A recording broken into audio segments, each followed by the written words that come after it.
Stress means fewer eggs, so people are extremely rare here.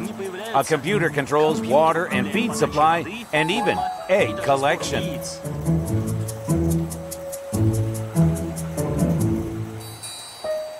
Everything is automated. In fact, humans don't even lay their hands on the products, even at the final stage, that is, the packing stage. The egg is a self-contained life support system. The shell consists of two layers. The external layer is called the spongy layer. Then comes the internal layer, rich in minerals.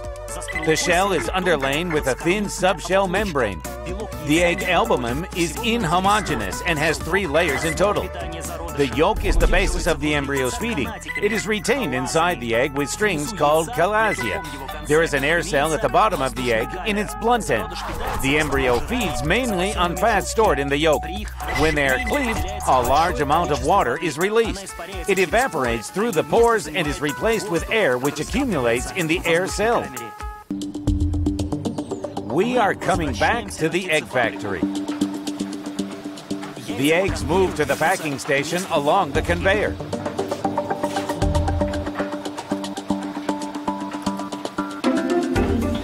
No human hand touches them.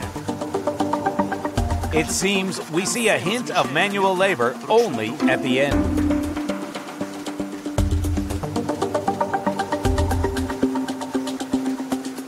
Egg tester. Eggs are checked here, but not for defects.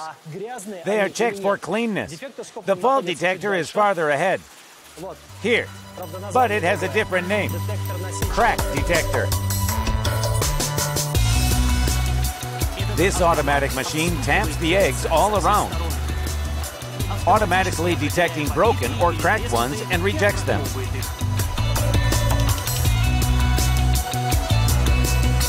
Another automatic machine, here, turns the egg sharp ends to the same side.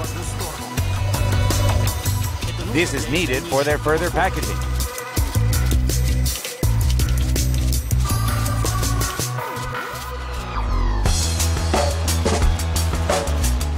That's it. The eggs are packed and will be sent to the shops now, where you will buy them and cook or not. Everyone can hold an egg, but not everyone can imagine the complex world hidden behind the shell. And one can't help saying that a simple egg is far from simple.